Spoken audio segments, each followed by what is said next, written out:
Olá, bom dia. Hoje, sexta-feira, dia 17 de janeiro, a Notícia de Frente está no ar. E o bom dia também é ao Antero Paes de Barros. Bom dia, Antero. Bom dia, Nayara. Bom dia, Lúcio. Bom dia ao telespectador e telespectadora. Bom dia ao Lúcio Sorge. Bom dia, Nayara. Bom dia, Antero. E bom dia a você que nos honra com a sua companhia. Olha, eu quero começar a Notícias de Frente aqui falando da Operação Rêmora. Delator da Rêmora, operador do esquema na SEDUC, ganha novo contrato com o governo de Mato Grosso. A matéria é do Pablo Rodrigo. O delator da Operação Rêmora, Ricardo Squarese, conseguiu um contrato de mais de 2 milhões junto à Secretaria Estadual de Educação, na atual gestão do governador Mauro Mendes. Porém, na gestão anterior do ex-governador Pedro Táxi, o empresário era operador de um esquema dentro da SEDUC com o objetivo de fraudar licitações de obras e reformas de escolas, envolvendo um grupo de servidores e também o ex-secretário de Educação Permínio Pinto e empresários. O atual contrato foi publicado na quarta-feira, dia 15, e terá vigência de 330 dias entre a SEDUC e a Aroeira Construções, com conclusão da reforma de uma escola em Cuiabá para novembro de 2020. De acordo com a SEDUC, o contrato é para a reforma da unidade escolar e construção da cozinha e refeitório, e que a empresa do delator preencheu todos os requisitos e as prerrogativas legais do edital. E no presente momento não tem nenhuma restrição judicial que impeça de participar de um certame licitatório, diz trecho da nota do governo do estado. Tudo bem, é legal, mas e a moralidade de tudo isso? Eu vou recorrer a uma frase que você usou ontem no Jornal do Meio-Dia. Com o CNPJ pode tudo, não é? Pode tudo. A empresa do camarada foi lá, participou de esquema de corrupção, de licitação fraudulenta. Aí ele vai lá, tem aquela história lá da leniência, vai lá, confessa, né?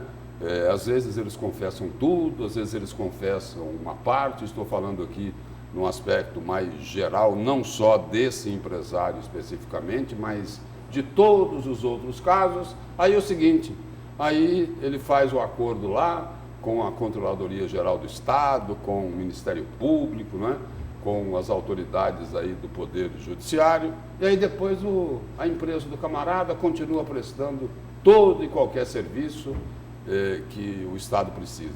Não é? Teve gente aí que participou lá não é só esse caso, não, muitos outros casos de delatores, gente que não foi delator, e aí vai lá, confessa e continua como se não tivesse ocorrido absolutamente nada. Mas está na lei, é isso aí. O problema é o seguinte, eu acho que a crítica está endereçada para o lado errado. Eu acho que a crítica tem que ser feita ao Congresso Nacional. Não, é isso que eu falei, é a lei. É a lei. Está na hora de mudar, porque assim, o que é licitação pública? Licitação pública tira do Poder Executivo o direito de escolher quem é que vai ser indicado para fazer a obra. Essa é a verdade. Feita a licitação estabelece regra. Dentro dessas regras do edital, o edital faz lei entre as partes, entre todas as empresas que concorrem à licitação. Aí a empresa melhor classificada, que é sempre a que oferece menor preço, ela vai tocar a obra. Ela vai tocar a obra. É assim. Qual que é o mecanismo que o Estado tem para impedir? Nenhum.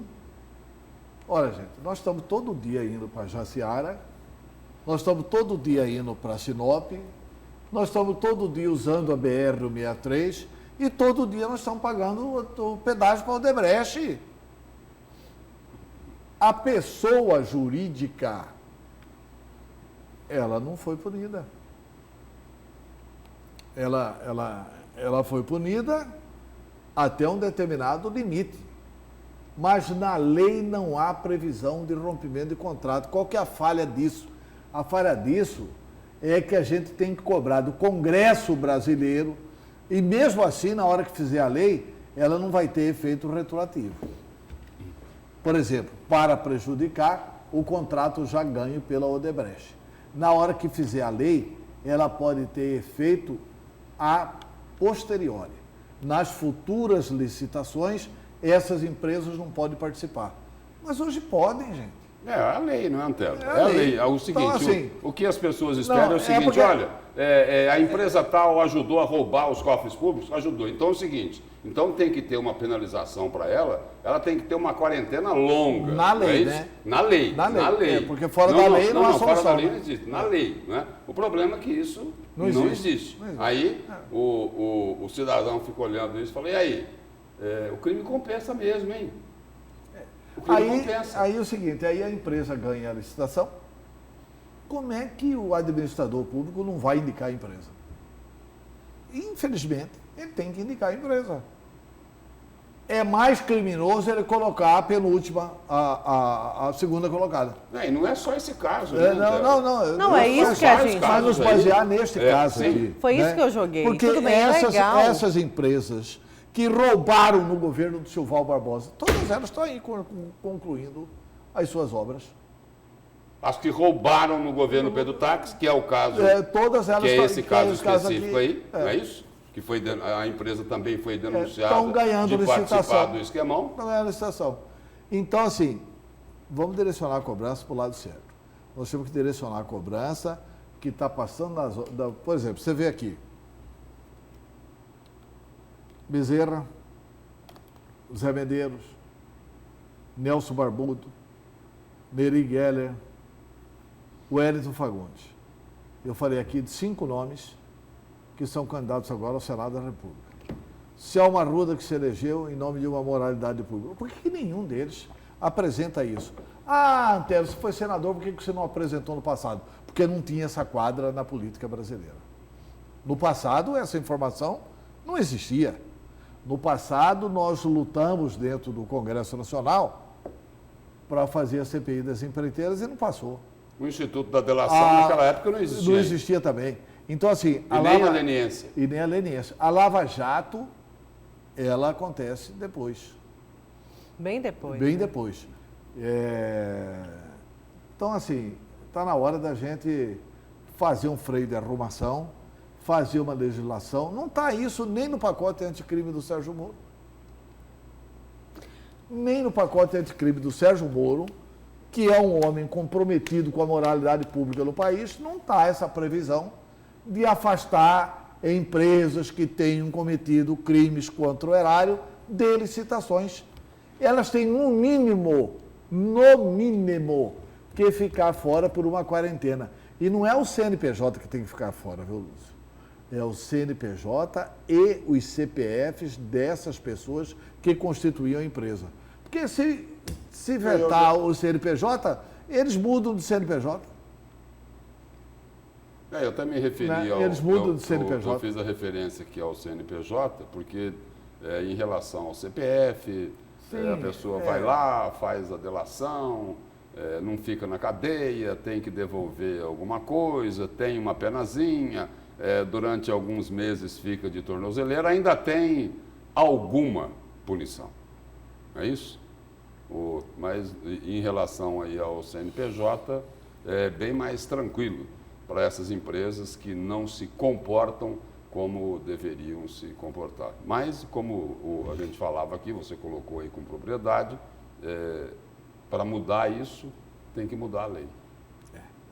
Pois é. Deviam aproveitar esse... E não é só esse caso, né, Antero e Lúcio? Tem outros casos. Não. A gente já recebeu, mas a gente já recebeu denúncias de que... é titica de galinha perto do que está acontecendo no Brasil inteiro. É bom só a gente... As grandes licitações do Brasil continuam sendo vencidas pela Andrade, pela OAS, pela Odebrecht.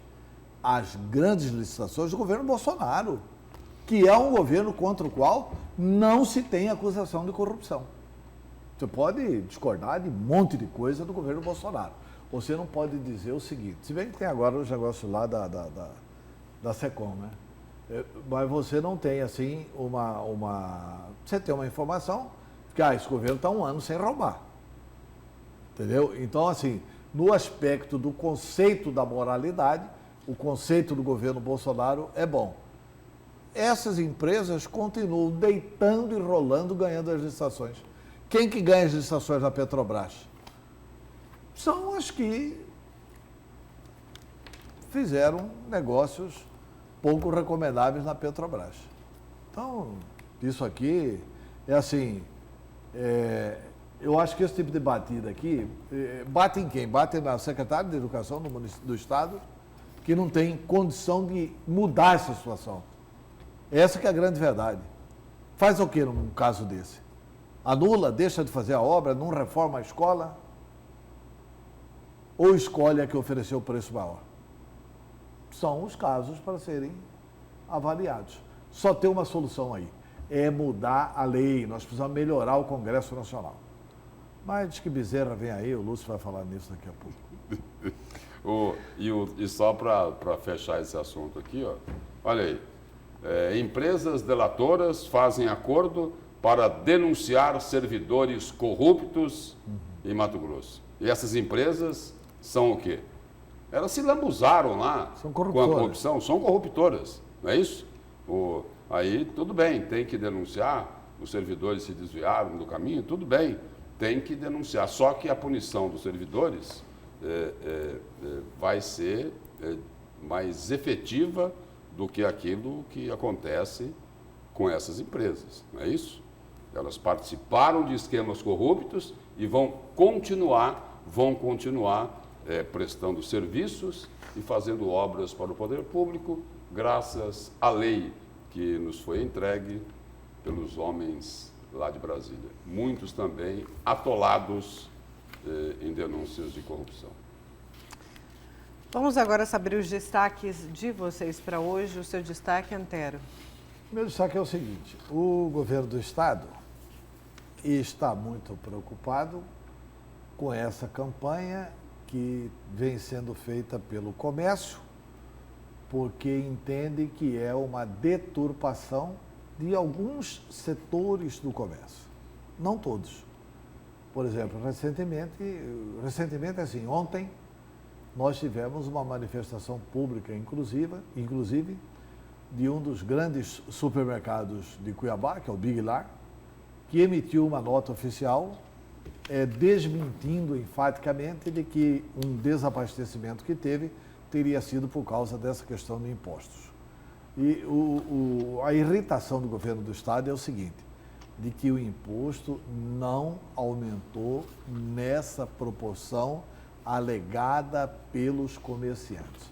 O que os comerciantes estão fazendo é que eles perderam com a diminuição dos incentivos fiscais.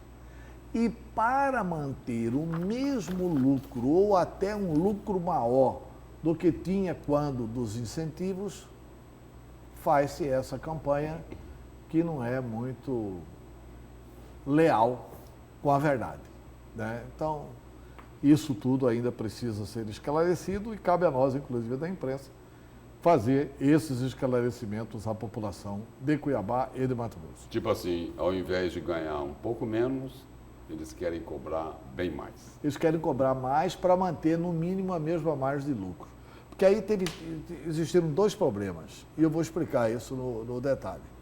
Problema 1, que foi a diminuição dos incentivos fiscais.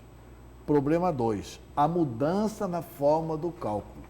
Olha, a mudança na forma do cálculo para cobrar o ICMS não alterou nada, absolutamente nada. Uma coisa é assim, o comerciante ganhava, aliás, o comerciante pagava um percentual, vamos supor, 7%, ou 10%, ou 12%, pagava um percentual em cima de determinadas mercadorias e ele, comerciante, quando essa mercadoria entrava no Estado, ele informava o Estado o seguinte: olha, nós vamos ter aqui 7% de lucro. Então ele pagava a mesma alíquota sobre os 7% de lucro que ele tinha, que era o valor do produto final do produto que entrava no Estado. Mas ele que estimava isso e informava o Estado. O Estado mudou isso para ficar como? Para ficar igual os outros 26 estados da federação. Agora não tem mais essa estimativa. Se o valor do produto que ele vendeu for menor do que o que ele vinha informando, ele vai pagar menos. Se for maior, ele vai pagar mais, mas com a mesma alíquota. Então, assim, para compensar isso, ou seja, para manter elevado o lucro, faz-se essa campanha que não tem muita lealdade com a verdade, mas tudo bem. Durante o seu comentário, eu também vou questionar algumas coisas sobre o setor farmacêutico. Eu que entrevistei o presidente do sindicato. Daí é bom você informar, porque eu não conheço o setor farmacêutico. Não, vou questionar principalmente a respeito dos medicamentos populares, que do jeito que ele explicou, eu consegui entender o impacto desse aumento para esse setor e então o desabastecimento. Você vai, na realidade, complementar o comentário. E perguntar também para Antero Paz de Barro. Eu não conheço o setor farmacêutico, como que funciona. Daqui a pouco a gente fala mais sobre isso. Lúcio, qual que é seu destaque? Meu destaque de hoje é para dizer o seguinte: coronel é coronel e não tem o que discutir. Todos os partidos têm dono. E se esse partido for o MDB de Mato Grosso, o proprietário já está aí há mais de 2 décadas. Com certeza aí, sem medo de errar, há mais de 20 anos. E o proprietário lá, o prenome é Carlos e o sobrenome é Bezerra, não é isso? E o seguinte, aí ele deu um aviso. Falou, olha, eu posso ser candidato ao Senado. Estou aí pensando na possibilidade de me candidatar ao Senado para preencher essa vaga aí da senadora cassada Selma Arruda. E aí o seguinte, aí, além desse aviso, né, ele distribuiu um outro comunicado, né? O destinatário é o seguinte, assim, a quem interessar possa. Podem articular à vontade. Articulem, podem articular bastante. Só que tem um detalhe. Quem decide isso é a direção do MDB. Ou seja, quem decide isso é Carlos Bezerra e ponto final. Daqui a pouco a gente fala então mais desse assunto. Eu quero só fazer uma pergunta para vocês, Lúcio e Antero. O que mais está pesando na conta? Supermercado, conta de luz ou combustível? Eu preciso ligar para a Cristiane aqui. O Lúcio, que faz supermercado, que faz tudo. O que está mais pesando, Lúcio? Olha, é difícil responder essa pergunta. Os 3? Segundo o Noticiário Nacional, a carne pesou bastante. Então, né? o supermercado. Segundo o Noticiário Nacional. Só que, olha, vem mais uma continha aí para pesar, tá? Nesse orçamento, porque a população cuiabana tem que se preparar e preparar o bolso para mais um aumento. É que a empresa concessionária de saneamento básico aqui de Cuiabá, Águas Cuiabá, quer reajustar em 6,7% o valor da conta de água. O aumento já está sendo analisado pela ARSEC. Os detalhes com Antônio Carlos Silva. Hoje, a tarifa mínima para cada 10 metros cúbicos de água consumidos em Cuiabá custa R$ 32,70. Se o imóvel tiver coleta de esgoto, há um acréscimo de 90% no valor e a conta chega a R$ 62,13. A empresa Águas Cuiabá, concessionária do serviço de saneamento na capital, quer um aumento de 6,7% no valor da fatura. Vamos saber do presidente da ARSEC. Alexandro, qual que é a justificativa da empresa para reivindicar esse aumento na conta de água? Bom, esse reajuste ele é feito anualmente, tem previsão contratual e ele está atrelado a variações inflacionárias do período, principalmente dos principais custos da empresa, tais como energia elétrica, produtos químicos, mão de obra para construção. Então, todos esses elementos são considerados para esse pedido de reajuste anual. Mas, por outro lado, a população reclama de falta de abastecimento de água, como na região do Cochipó, por exemplo. A ARSEC considera isso também, que nem todas as metas do saneamento estão sendo cumpridas, nem todos os serviços estão sendo prestados a contento? Bom, a gente vive uma realidade atual em que houve a troca da concessionária, e quando isso foi feito, foi fixadas novas metas para serem cumpridas. Do acompanhamento, a partir do momento que passou a ser aí a Águas de Cuiabá, eles vêm cumprindo sim o cronograma de obras e houve melhoria, a gente tem constatado a melhoria no abastecimento. Existem sim problemas pontuais, né? Nós temos o caso do Santa Terezinha, que é um caso específico de uma região que é abastecida por poço. Já foram feitas melhorias, mas a gente aguarda a conclusão da estação de tratamento sul da cidade, que deve acontecer aí, provavelmente no mês de janeiro, para que o problema seja resolvido totalmente. Aí sim a gente vai poder falar em alcançar a tão sonhada universalização dos serviços. E, em princípio, não tem nenhuma relação, porque o reajuste é atrelado à variação inflacionária, como está previsto no contrato, e é isso que a agência faz. A agência ela cobra o cumprimento daquilo que está pactuado e, nesse ponto, eles têm direito ao reajuste anual. O reajuste de 6,7% na conta de água em Cuiabá está dentro do previsto, está acima, está abaixo? Do que foi apurado até o momento, ainda vai passar por um procedimento interno e também pelo nosso conselho participativo, mas o que foi apurado até o momento está dentro daquilo que é previsto em contrato. A gente tem que considerar que houve uma grande variação da energia elétrica, que tem um peso significativo na tarifa de água também, uma vez que são utilizadas bombas elétricas para o serviço, e também a mão de obra, os produtos químicos também tiveram uma variação bem significativa, porque estão atrelados ao preço do dólar. Quem são os integrantes, instituições que integram, por exemplo, este conselho participativo? É ele que define se vai ter o aumento ou não na conta de água? Sim, tem um relator que analisa o pedido e vê se está ocorrendo conforme previsto em contrato. Esse conselho participativo ele tem integrantes de vários segmentos. Por exemplo, a OAB participa, tem representante da Câmara Municipal, tem representante do comércio. Então, são 16 membros ativos hoje, representativos da sociedade. Haverá necessidade de realização de uma audiência pública para ouvir a população antes de definir, de se decidir por um aumento na conta de água? A audiência pública ela é realizada após a definição para a prestação de contas à sociedade, para que seja explicado para a sociedade tecnicamente como é que se chegou nesse valor da tarifa. Então, esse foi o presidente da Arsec, Alexandro de Oliveira. Na verdade é o seguinte, o Cuiabá sabe desde 2011 que vai ter esse reajuste. 2011 foi quando o Chico Galindo fez a concessão da CAB. Né? A Prefeitura de Cuiabá fez a concessão da CAB. A Câmara Municipal de Cuiabá aprovou um contrato. Esse contrato estabelece as regras do reajuste. O que esse conselho pode fazer e pode avaliar é assim, será que não tem nenhuma falha nessa reivindicação da empresa de 6,7% de reajuste? Se tiver, eles podem diminuir esse índice. Porque o presidente... Se não tiver, não tem o que fazer. Isso é contrato que garante a segurança jurídica. Porque assim, Cuiabá precisa de 700 milhões de investimento. Cuiabá tem os 700 milhões para o investimento? Não. Então vamos fazer uma concessão. As regras da concessão são essas. E como é que essa empresa vai se ressarcir? A empresa vai se ressarcir da seguinte forma. Isso quando foi feita a concessão em 2011, está tudo lá. Aí foi assinado um contrato. Aí a empresa entra e faz o investimento. Quer dizer, então, o que o Estado quando eu falo aqui, é o município. O que o município tem que se organizar? Primeiro, para fiscalizar bem a empresa. Segundo, para fiscalizar bem esse contrato. Terceiro, para fiscalizar bem os investimentos.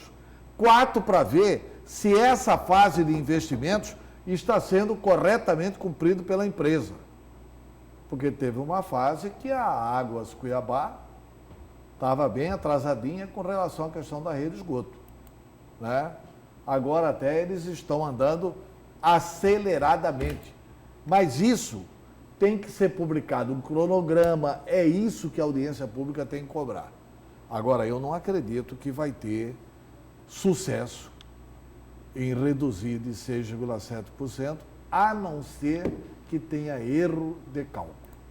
Se não houver erro de cálculo... Porque o presidente da Arsec, ele falou aí que está garantido aí pela variação inflacionária, né? Por esse número aí está uns 2% acima da variação do ano passado. Mas ele fala em aumento de produto químico, fala em aumento de produto de folha salarial, etc. e tal. Então, se isso tudo tiver dentro da regra, não tem como mexer. Tem o contrato, tem a segurança jurídica, mas tem também lá milhares de reclamações no PROCON contra a empresa, né? Então eu volto ao que você colocou agora há pouco, né?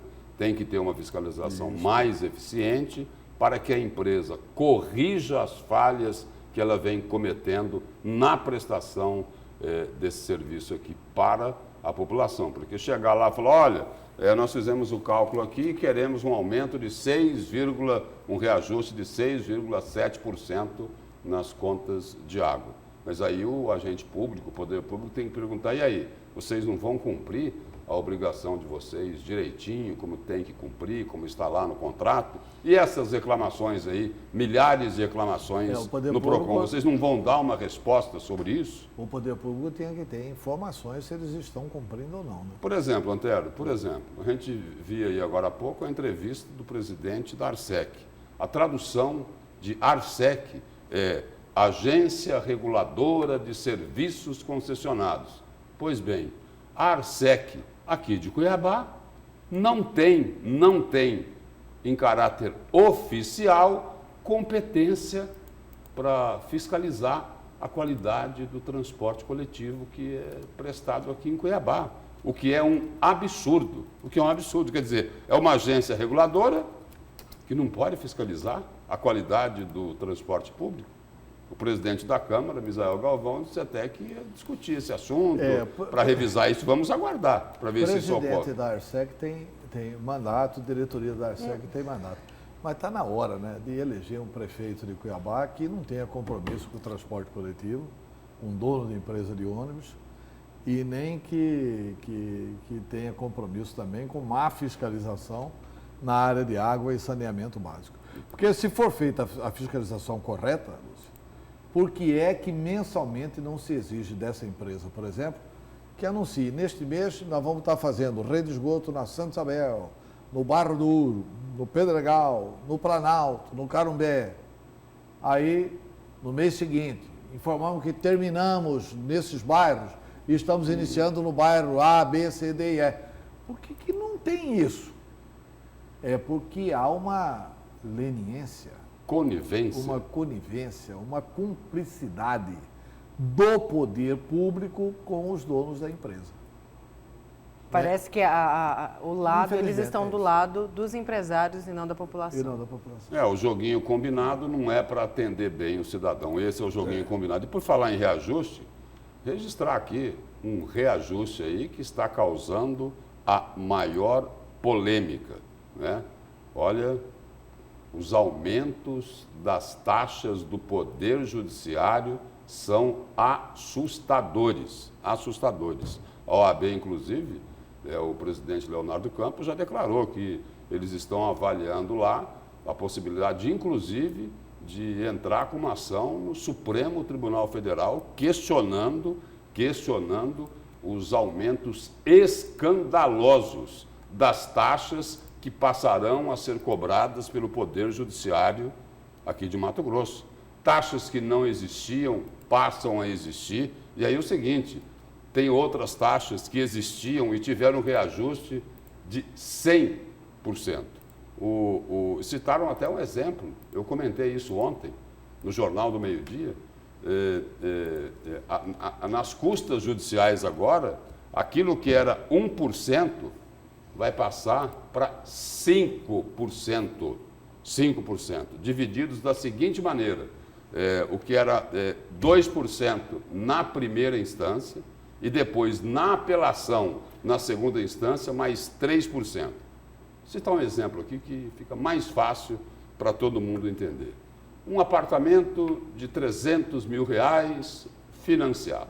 Aí o cidadão foi lá na construtora, combinou a compra, começou a pagar as parcelas, aí é o seguinte, aí a construtora roeu a corda, não entregou o apartamento para ele na data que foi aprazada. Aí, esse apartamento aí de R$300 mil, essa pessoa aí, esse cidadão, vai ter que gastar, se ele passar pelas duas fases lá, que quase sempre passa pela primeira e pela segunda instância, quando judicializa o caso, ele vai ter que gastar nada mais, nada menos do que 15 R$1.000. Só para preparar o processo. Só para discutir o assunto, E aí? Aí é o seguinte, vamos agora tentar interpretar o que isso significa. É a justiça ficando cada vez mais longe do conjunto da sociedade. É só reconhecer aqui que não prejudica aqueles bem pobres, não é?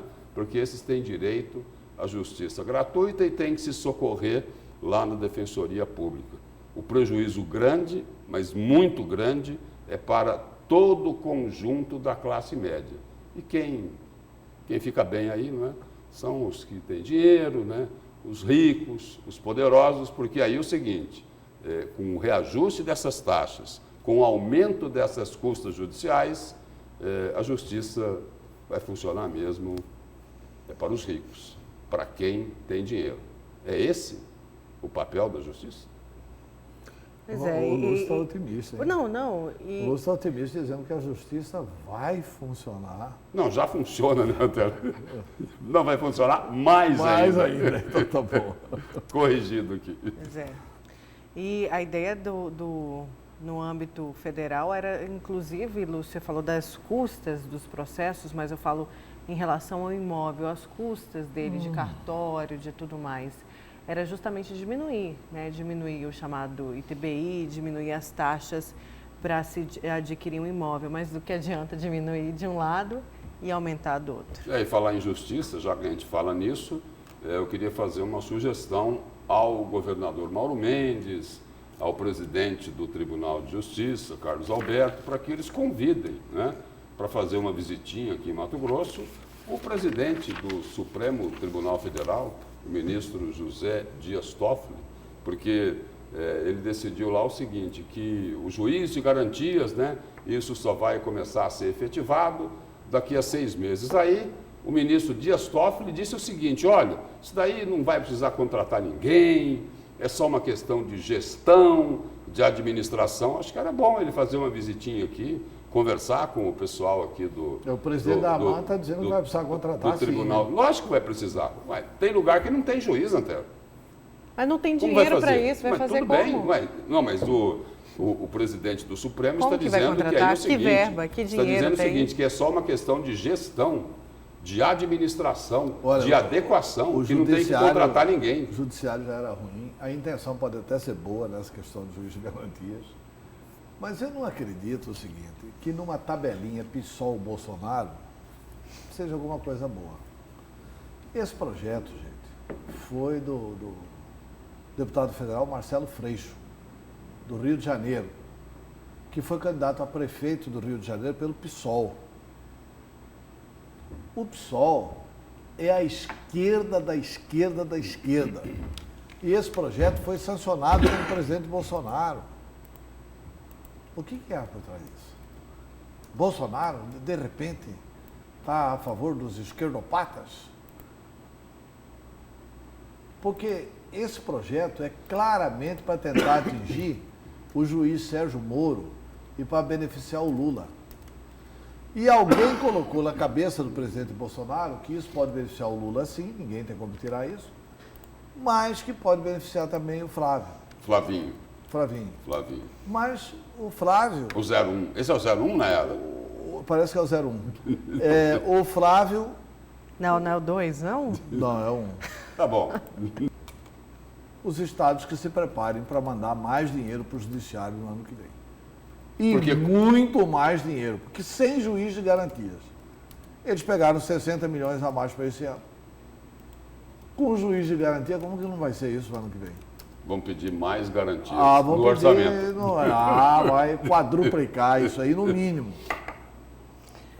Certo, vamos... Mas de repente, será que essas taxas aí não resolvem, não ajudam? É para outra coisa isso, né? Não é para pagar o salário do juiz, construções, né? E tal. É um dinheiro administrado pelo Poder Judiciário. Esse é o dinheiro que fica lá no Poder Judiciário.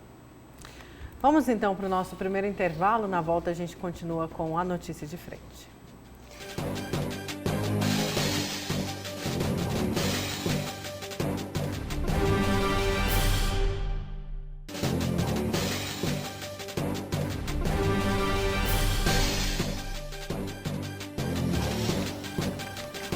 Voltamos com a notícia de frente desta sexta e vamos saber quem são os nossos cúmplices. Lúcio Sorge. Vamos lá, Nayara. Estou rindo aqui porque a Antero achou graça em alguma coisa. É que ele está lendo as ali, mensagens nas dos mensagens. Daqui a telespectadores. pouco a gente vai poder rir também, viu, Nayara? Ou não, né? Pois é. Vamos aqui aos cúmplices, então. A dona Rosinha, do Cochipó, o Luiz, do Dom Aquino, Adriano, Júlio, do Uniparque, Dioclides, de Dom Aquino, ou do bairro Dom Aquino, Marli, o Zé Carlos. Zé Carlos é o seguinte, ele não é só lá do bairro Renascer, ele é o presidente do bairro Renascer aqui de Cuiabá.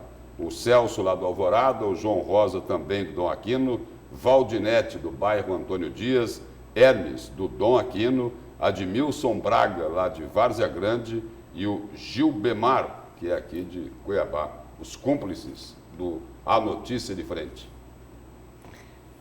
Vamos a essas mensagens, Antero. Aqui está. Bom dia, Nayara, Lúcio, Antero. A todos vocês um abraço. Júlio de Juara. Muito obrigado, Lúcio. Júlio. Obrigado, Júlio. E Obrigado. um abraço para você também. Aqui o seguinte. Bom dia. Estou até tonta com tantos candidatos ao Senado. Ninguém pensa no povo, mas no poder. Outra coisa, será que Jaime e o Hélito não fazem nada no Senado? Que precisa Mauro Mendes ir à justiça para dar 2 meses de cargo ao traíra Carlos Fávaro? Fora Fávaro. A turma não está gostando dessa ideia do governador. Aliás, eu disse aqui ontem que é um erro do governador isso, né? Bom dia, Nayara. Aqui é o Fabrini de Barra do Bugres. Diz aí o que é reserva legal. Aí tem um aqui. Bom dia, acho que o Antero ganha um salário extra do Mauro Mendes. Pois ele... Era esse o motivo do riso? Era isso que eu estava rindo. Pois, para ele, tudo que o governo faz está certo. A insatisfação com o governo está muito clara. Ele está falando aqui com a manifestação... Eu acho que é do Cota Zero. Pode ser. Estou assistindo notícia de frente, assisti ontem em Tangará da Serra, sobre a pesca. É só o governo financiar tanque para o pescador. Esse governo Mauro Mendes é mais um mentiroso. O etanol nunca esteve tão caro. É verdade, o etanol está caro, nunca esteve tão caro, é verdade. Mas só que é o mais barato do Centro-Oeste. Aí ontem, participando do debate, o deputado Carlos Avalone mandou aqui. Bom dia, Nayara. O Lúcio está correto. Sobre? Precisa manter as portas abertas. A Cefaz precisa ouvir as entidades, corrigir as distorções. O governo combinou com a Assembleia ajustar o MVA, por exemplo. O MVA por segmento. Esta guerra será muito ruim para todos. O governo tem que ser o protagonista. É o deputado Carlos Avalone? É o deputado Carlos Avalone. O que ele está se referindo aí é o seguinte, eu comentei, tanto aqui como no Jornal do Meio-Dia, de que dos 6 bilhões e 300 milhões de reais que estão lá no orçamento desse ano, apenas 2 bilhões e 300 milhões são de incentivos programáticos, lá da Secretaria de Desenvolvimento Econômico, que são incentivos com transparência, que têm condições aí de serem fiscalizados. E aí tem outros 4 bilhões de reais que estão lá no orçamento que tem necessidade de ter uma transparência muito maior do que aquela que existe hoje. E é aí que ele diz, olha, o Lúcio tem razão. Ele diz isso, mas se cortar mais incentivo, aí que a turma vai aumentar o preço. Bom dia, Lúcio. Eu estava ansioso ontem para você falar o nome do nosso tangaraense, Dr. João de Matos, lutador incessante por esse procedimento médico em nosso estado, merecedor da sua fala, uma homenagem justa. Obrigado. Aí não coloco o nome dele aqui, mas muito obrigado. Foi justa mesmo. Eu, aliás, fiz o comentário ontem também na rádio, baseado na posição do Lúcio Sorge e mostrando a enorme relevância do Dr. João. Por falar nisso, o Corinthians foi 4-2. Né? E tem duas O questões Corinthians aí. ganhou 2 jogos de 2-1. Antero, tem O duas. Luan estreou com vai Corinthians, mas tudo bem. Voltando para essa questão do transplante, tem duas questões aí que pode abrir também portas para outros tipos de transplante aqui em Mato Grosso. Já hoje tem a informação de que vai ter transplante de fígado, Olha só. né? E que o transplante de fígado deve ser implantado ainda este ano. E o transplante de medula. E nesse Só que esse transplante de medula demora mais um pouco. E nesse contexto, todo mundo é igual, né, Antero? Porque seja do SUS, Não, seja da do SUS, iniciativa... não, é para atender não, pois o é, SUS. seja do SUS, da iniciativa, seja uma pessoa com poder aquisitivo, o transplante só é feito pelo Sistema Único de Saúde. E ali todo mundo espera com igualdade, isso é importante. E aí do transplante da área médica, não é? Que é algo extremamente importante, eu vou até usar esse termo aí para fazer um outro registro aqui de alguém que será transplantado da oposição para a situação. Eu já sei quem que Lá é, na eu já sei Assembleia quem que é. Legislativa, Wilson o deputado Santos. Wilson Santos, do PSDB, deve integrar aí, me parece até que já foi convidado para integrar a base aliada do governador Mauro Mendes. Olha, o governador Mauro Mendes não perde absolutamente nada, até porque, relembro aqui uma colocação que o Antero fez no programa de ontem, de que ninguém recusa apoio, né? Ninguém recusa apoio. E para que o Wilson Santos tivesse sido convidado para fazer parte dessa base aliada, ele deve ter dado um sinal, né? Agora, eu vou voltar um pouco no tempo, em 2016, quando disputaram a prefeitura de Cuiabá, Wilson Santos e Emanuel Pinheiro. Wilson Santos pediu, implorou, quase se humilhou para poder obter o apoio de Mauro Mendes naquela eleição e não conseguiu ter o apoio de Mauro Mendes. Até porque se o então prefeito Mauro Mendes resolvesse apoiar o Wilson Santos, ele ia enfrentar problemas, me parece que, não só partidários, né? Até problemas dentro de casa, né? Porque a primeira-dama atual aí do governo, Virgínia Mendes, tem uma resistência, ou pelo menos tinha uma resistência muito grande em relação ao Wilson Santos. Mas se a gente olhar por outro lado, acho que até é um caminho interessante politicamente para o deputado Wilson Santos, né? Porque ele não vai ter como pegar a bandeira da oposição atualmente lá na Assembleia Legislativa, né? Que parece que hoje essa bandeira, na minha opinião, está nas mãos do deputado Lúdio Cabral, do PT. Lúcio, na verdade é o seguinte, eu acho que a política é uma coisa bastante dinâmica e bastante diferente. Eu vejo muita coerência quando o Wilson Santos vota em favor do governo. Quando ele votou a favor dessas ideias no governo Petacos. Não, votar em favor do governo é uma coisa, Não, ir para a base aliada é outra. Não, é a mesma coisa. Ir para a base aliada significa apoiar as teses que o governo vem defendendo. E tem os cargos também, Como o próprio Lúdio Cabral, em determinado momento, votou com o governo. Não, mas não precisa ir para a base. Né? O deputado Exatamente. Lúdio Não vai para a base, continuou na oposição. Ocorre que o governo Mauro Mendes vem fazendo um governo, vamos discutir aqui a filosofia. O que isso diverge do governo, por exemplo, feito por Dante de Oliveira? Dante fez o ajuste do Estado, Mauro Mendes vem fazendo o ajuste do Estado. Se o Wilson Santos lá atrás apoiava o Dante, qual o problema dele apoiar o Mauro Mendes agora? Se a filosofia é a mesma. O Mauro Mendes está com uma... Só tem uma diferença. O Dante era casa arrumada, ele é consertando o Mato Grosso. Só que o Wilson Santos vem sendo adversário político de Mauro Mendes há mais de 10 anos. E daí? Não, e daí é o seguinte, daí que ele vai para a base aliada do governador Mauro Mendes. Não tem problema nenhum. Não, eu quero nisso. saber, eu sei, por exemplo... Eu estou dizendo na questão da história. A história desse país aqui tem determinados momentos. Por exemplo, o pessoal do PT age errado quando não vota em favor dos projetos corretos que o Bolsonaro manda para o governo. Ainda que não vá lá para a base do governo. Né? Eu acredito, nós tivemos exemplos históricos no país, Luiz Carlos Prestes, só para ficar na história. Luiz Carlos Prestes, Olga foi entregue aos nazistas pelo governo de Getúlio Dornelles Vargas.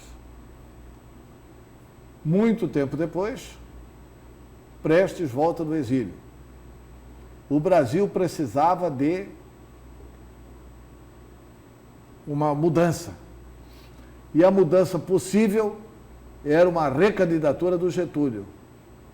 O Luiz Carlos Prestes não coloca o seu problema pessoal à frente de tudo e vai lá e apoia Getúlio. Vai lá e apoia Getúlio. A história está marcada. O doutor Ulisses e Tancredo eram dois adversários, assim, num confronto. Quem lê o livro A Saga de Mora, do jornalista daqui, Moreno, mostra que o doutor Ulisses e Tancredo debatiam muito, um no MDB e outro no PP. Aí a ditadura vai lá e faz um gesto lá, um ato. E eles que eram adversários, disputavam o mesmo espaço. Eles se unem para tentar derrotar a ditadura. Entendeu? Então, a história está cheia de... Aliás, eu acho o seguinte, que nessa recente votação da Previdência, o Wilson Santos deve ter conquistado muita gente que estava indecisa em relação ao comportamento dele.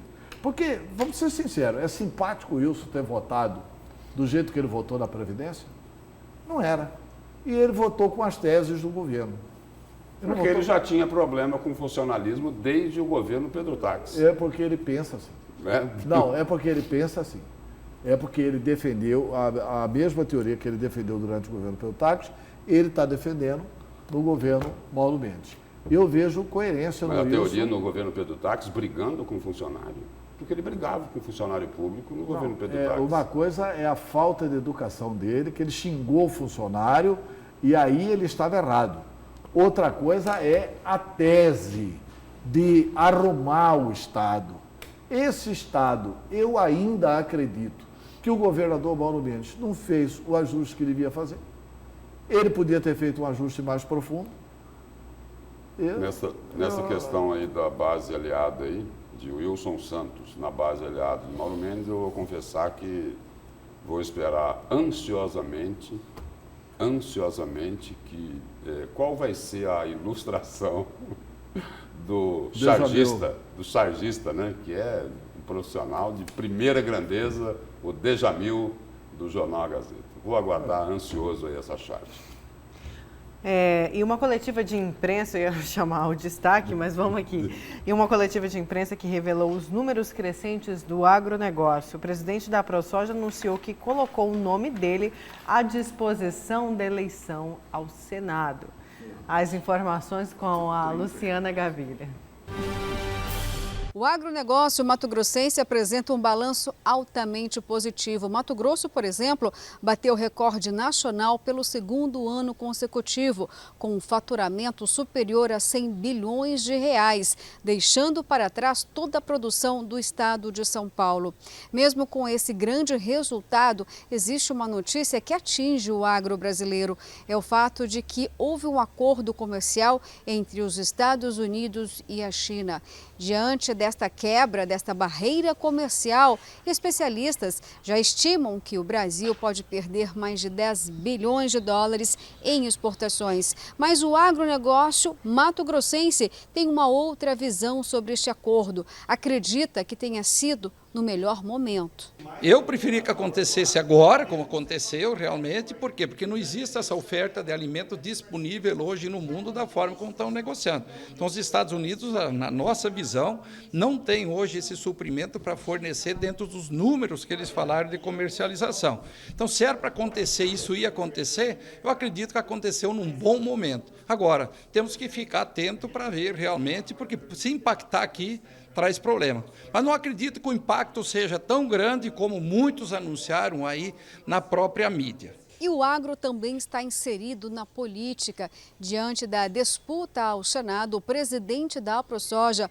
pode colocar o nome dele à disposição do partido para a disputa eleitoral. A gente colocou nomes, de fato o nome está colocado, a possível candidatura da gente. Agora, depende porque nós temos aí 2 nomes, o nosso vice-governador Otaviano Pivetta, que nós estamos no mesmo partido. Então, vai depender da gente ter um acordo também entre a gente. Eu vejo o maior problema é nós fazermos um acordo entre nós, porque você não pode ter 2 candidatos do mesmo partido disputando, é a gente chegar e conciliar. Então, existe essa possibilidade, sim. A gente deixou o nome à disposição, temos aí uma demanda, inclusive nacional, da própria participação, e principalmente do produtor que, quando houve do anúncio, que declara apoio abertamente para a gente. Enquanto não acontece uma definição sobre se vai o nome de Galvão ou de Pivetta para concorrer ao pleito eleitoral, fica uma avaliação. Seria inteligente o agronegócio colocar tantos nomes na disputa eleitoral, porque além do PDT, outros partidos também devem lançar candidatos defendendo o agronegócio. Fica a pergunta, seria melhor, de fato, a união ou a pulverização de candidatos deste setor? Já aconteceu na eleição passada, de termos 3 candidatos desligados direto, na verdade foram 4, porque alguém dizer que o Jaime Campos não é da atividade e se elegeu, claro que é um dos grandes pecuaristas aqui do estado de Mato Grosso, pecuária e alimento, é carne, do dia a dia. Agora, com certeza, a gente está aberto aí, tentar se buscar um consenso, isso sem sombra de dúvida nenhuma, para a gente poder ter realmente o legítimo representante, sendo que o estado é o maior produtor hoje da agropecuária brasileira. Luciana Gavilha para a Notícia de Frente. Esse é o quê? O 20º nome? 25º, né, Débora? Pelas contas de Antero. Antero, suas contas estão boas. Esse é o 20º? Não sei se é 20º, mas assim, de ontem para hoje tinha 14, aí já surgiu o Juca do Guaraná 15, surgiu o Esse eu não sabia. Carlos Bezerra 16, agora esse artista aí 17. O do Bolsonaro lá da base, o José Medeiros também. Não, esse já estava na conta. Já estava na conta. José Medeiros estava na sua conta. Do Bolsonaro não, do Bolsonaro é José Medeiros, Nelson Barbudo, o Wellington Fagundes, todos são candidatos do Bolsonaro. E falar em Medeiros, a gente via aqui a entrevista... O próprio Otaviano apoiou o Bolsonaro, enfim. E a gente falava aqui do José Medeiros, né? Aí apareceu ali a entrevista do presidente da AproSoja, né? E aí, no caso de José Medeiros, né? A AproSoja parece até que tem plantação aí, né? Porque já estão falando, olha, José Medeiros tem um apoio lá do grupo do Bolsonaro, mas... Quem está apoiando? Esse é o típico. Quem está apoiando? Esse é o típico do release que mostra que a Ana Carla tem prestígio, né? Ela é competente. Um abraço para Ana Carla. Um abraço para Ana Carla. Ana Carla é a jornalista. Assessora aqui. Que assessora o Zé Medeiros. Porque para conseguir uma plantação dessa aí, ela tem prestígio. Olha, o entorno do Bolsonaro está muito entusiasmado. Aí núcleo. O núcleo do Bolsonaro está apoiando o Medeiros. Aí você vai ler o que o Bolsonaro falou assim, não vou entrar em eleição. Aí você vai ouvir o Bolsonaro falou assim, não vou entrar em disputa da eleição. E eu acho muito difícil. Tem 14 candidatos, 15 candidatos. Bolsonaro vai pôr a cara. Para quê? Para ter um senador de Mato Grosso contra ele? Quando a grande tendência dele é o seguinte, sabe qual que é a tendência da eleição em Mato Grosso? Se forem 14 candidatos, dá 13-1 pró-Bolsonaro. Vai ser um candidato da esquerda ou candidato, que provavelmente vai ser a Maria Lúcia Neder, né? Com o apoio de toda a esquerda. Qualquer um dos outros 13 que se eleger não vai criar o menor problema para o Bolsonaro. Aí por que o Bolsonaro vai entrar numa bola dividida dessa? Eu não acredito. O que eu acredito é na competência da Ana Carla. A Ana Carla conseguiu plantar uma notícia e põe foto. Aliás, eu considero que o Medeiros foi um bom senador. Né? E Ana Carla? E vem fazendo bons xingamentos lá na Câmara dos Deputados. Não, e só avisar para a Ana Carla como senador ele era melhor Não, ele é polêmico, eu falo hoje como... E só avisar para a Ana Carla aqui que é o seguinte, que tanto o que eu falei, o que o Antero falou aqui, é o seguinte, é um lobby sem custo, tá? Cuidado que depois eles vão cobrar isso. Lúcio, já que estamos falando do Senado, temos mais um nome aí? O meu destaque de hoje é para falar que coronel é coronel. Todo mundo já sabe que todo partido tem dono. E quando esse partido é o MDB aqui de Mato Grosso, o proprietário tem nome e sobrenome, Carlos Bezerra. E ele está dizendo o seguinte, que pode entrar nessa disputa aí para o Senado da República. E aí a informação que foi publicada ontem no portal Gazeta Digital é de que teria sido aí lançada uma pesquisa interna na modalidade qualitativa com o nome dele de outros membros da legenda para avaliação. Já pensou? Quem é que encara Carlos Bezerra dentro do MDB? Aí o próprio Carlos Bezerra diz o seguinte, lançamos a pesquisa, vamos aguardar o resultado, se ela indicar a nossa viabilidade, estou pronto para disputar o Senado, disse o deputado. E aí o seguinte, ele decidiu aí colocar o MDB no centro das discussões dessa eleição suplementar, que deve ocorrer lá, de acordo com o Tribunal Regional Eleitoral, no mês de abril, mas falta ainda essa confirmação. E aí o seguinte, aí diante da quantidade de pré-candidatos, Bezerra faz uma outra defesa aqui, né? Ele defende que o governador Mauro Mendes fique de fora das articulações. Abre aspas aqui para a declaração dele. Espero que o governador fique neutro, não participe diretamente das articulações. Com tantos nomes da base do governo dele, o melhor é evitar se indispor com as lideranças, fecha aspas, declarou aí o deputado federal Carlos Bezerra. E aí o seguinte, aí ele aproveitou para distribuir um memorando, né? Uma comunicação interna, né? Com o destino certo. Em relação aí ao movimento que é liderado pelo prefeito de Cuiabá, Emanuel Pinheiro, e os irmãos Júlio e Jaime Campos, o cacique foi curto e grosso aqui na reportagem do Gazeta Digital. Abre aspas, o Emanuel vai seguir o que o partido deliberar e ponto final. Ele pode se articular e se movimentar, mas a decisão final é da direção do partido. E o diretor-geral lá é Carlos Gomes Bezerra, que comanda com mão de ferro o MDB há mais de 20 anos. Mas aí tem uma outra informação. Na realidade, Carlos Bezerra não está assim, com essa animação toda para ser candidato ao Senado da República, nessa vaga aí que vai ser aberta com a cassação da senadora Selma Arruda. A estratégia dele seria outra. Colocar o nome dele, colocar o MDB aí para participar desse jogo da eleição para o Senado, porque o grande desejo dele seria, nessas conversas com os outros partidos, acabar emplacando a esposa dele, a ex-deputada federal Teté Bezerra, como primeira suplente. E aí o seguinte, colocar ela como primeira suplente, mas não é de qualquer candidato. É daquele candidato que tivesse, assim, mais chances de ganhar essa eleição suplementar para o Senado. Olha, Lúcio, tem vários recados importantes do Bezerra nessa matéria. O primeiro recado importante é que essa articulação do Emanuel Pinheiro, Júlio Campos e Jaime explodiu. Por quê? Disse o seguinte, que Emanuel não fala pelo MDB. Não é só isso. Primeiro, explodiu por quê? Primeiro a detonar foi Brairo Maggi.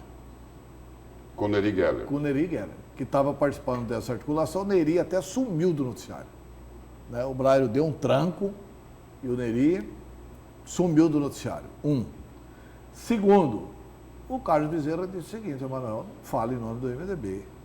O Emanuel vai seguir o que o partido deliberar e ponto final. Ele pode articular, se movimentar, mas a decisão é da direção do partido, de cuja direção o Emanuel não participa. Então, assim, é claramente uma pancada no Emanuel. Quem tiver o apoio do MDB via Bezerra, não terá o apoio do Emanuel. O que aí o apoio do MDB passa a valer a pena. E o que ele está dizendo também, não é, Antero? Em outras palavras, é o seguinte: olha, vocês querem conversar sobre o Senado? É comigo aqui, tá? É verdade. Não, eu sou a pessoa isso aí a ser procurado. E há outro recado interessante que ele marcou, é o seguinte: aí é uma esperteza do Bezerra fantástica, né? Ele lançou, o Lúcio chamou a atenção para isso, mas eu vou reenfatizar, apesar de aqui já foi enfatizado pelo Lúcio. Ele lançou uma pesquisa interna, ou seja, dentro do MDB, na modalidade qualitativa, com o seu nome e outros nomes da legenda. Ou seja, para o MDBista, quem que é o candidato mais importante? Aí vai perguntar só internamente lá.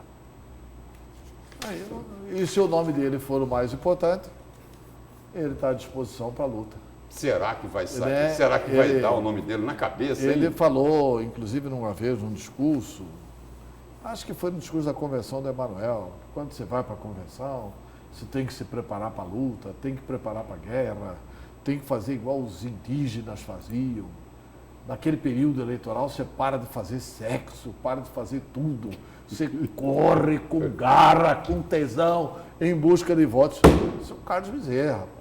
É quase a concentração do jogador de futebol na época da Copa. Vamos ao intervalo, na volta a gente continua com a notícia de frente.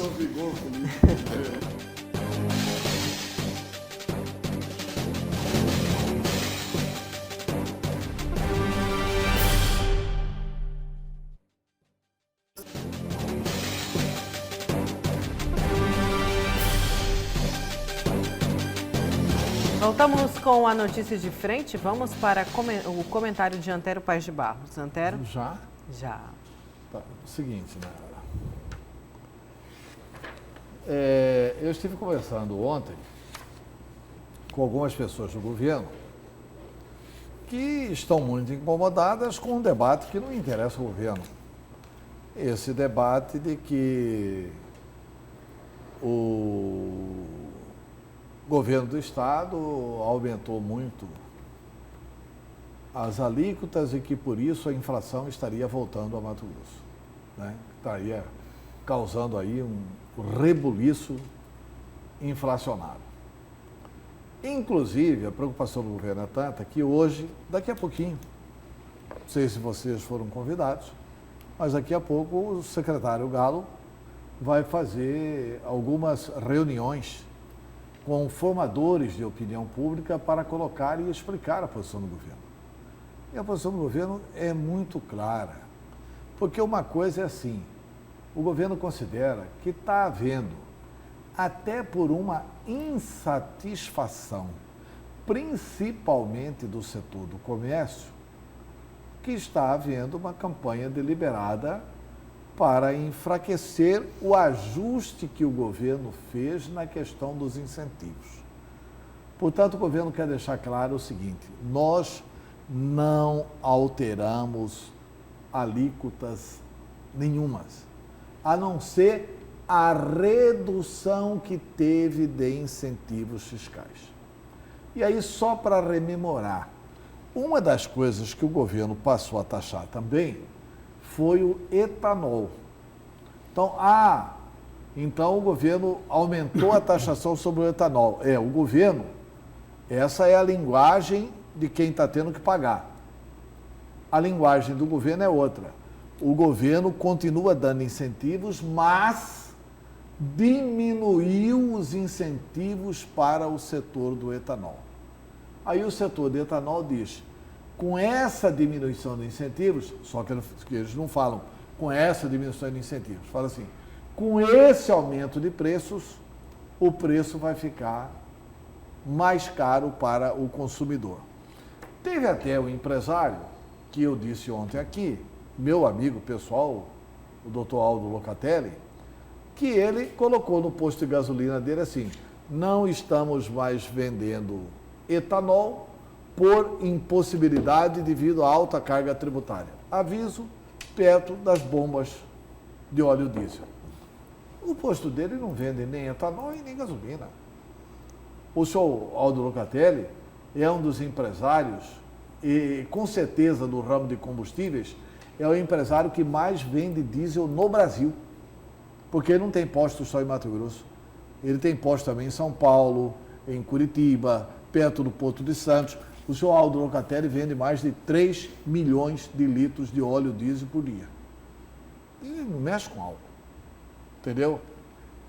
E isso fica bastante fragilizado na explicação do empresário quando você pega, por isso que nós dissemos ontem aqui, o governo está errando na comunicação.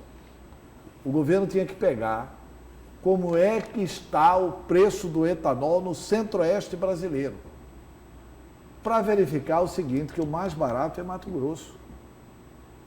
A região nossa do Brasil é a região centro-oeste. Tocantins, Mato Grosso do Sul, Goiás, Mato Grosso, tem um outro estado do centro-oeste? Acho que não, né? E Distrito Federal, né? Esses estados, o menor preço do etanol é do estado de Mato Grosso. Então, como é que o estado consegue ter o menor preço do etanol se é a maior carga tributária? Não é. É que o governo diminuiu o incentivo. E aí, evidente que isso não vale para todos os que produzem o etanol no estado, mas vale para algumas empresas. Algumas dessas empresas incentivadas, inclusive quem está mais reclamando, são empresas que acabaram de fazer um acordo de leniência com a Controladoria Geral do Estado. O que é acordo da leniência? É a pessoa jurídica, portanto é a empresa, é o CNPJ, que vai lá e diz assim, nós erramos.